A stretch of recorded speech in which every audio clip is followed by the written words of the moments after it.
ഞങ്ങളുടെ സ്ഥാനാർത്ഥി ഐക്യ ജനാധിപത്യ മുന്നണിയുടെ സ്ഥാനാർത്ഥി ശ്രീ ഷാഫി പറമ്പിലിന്റെ ഫേസ്ബുക്ക് പേജിൽ നിന്ന് ഇടതുപക്ഷ സ്ഥാനാർത്ഥിക്കെതിരായിട്ട് വന്ന ഒരു മോശം പരാമർശത്തെ പറ്റി ഒരു തെളിവ് ഇപ്പൊ നിങ്ങൾക്ക് പരിശോധിക്കാം.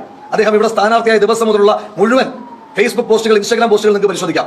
ഒരിടത്ത് ഇവിടുത്തെ ഇടതുപക്ഷ ജനാധിപത്യ മുന്നണിയുടെ സ്ഥാനാർത്ഥി പറഞ്ഞ പച്ചക്കള്ളം പോലെ ഒരു കള്ളത്തിന് ഉപോത്ബലകമായ ഒരു തെളിവ് നിങ്ങൾക്ക് കാണിച്ചു തരാൻ പറ്റിയാൽ നിങ്ങൾ പറയുന്ന ജോലി ഞാൻ ചെയ്യാം.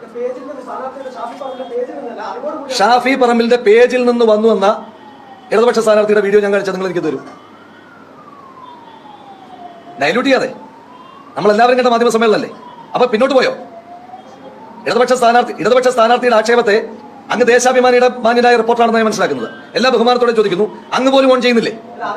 അല്ല, അങ്ങ് പോലും ഓൺ ചെയ്യുന്നില്ല. അപ്പം ഈ ഷാഫി പറമ്പിലിന്റെ പേജിൽ നിന്ന് വന്നു എന്ന ഒരാരോപണത്തെ അങ്ങ് പോലും ഓൺ ചെയ്യുന്നില്ല, ശരിയല്ലേ?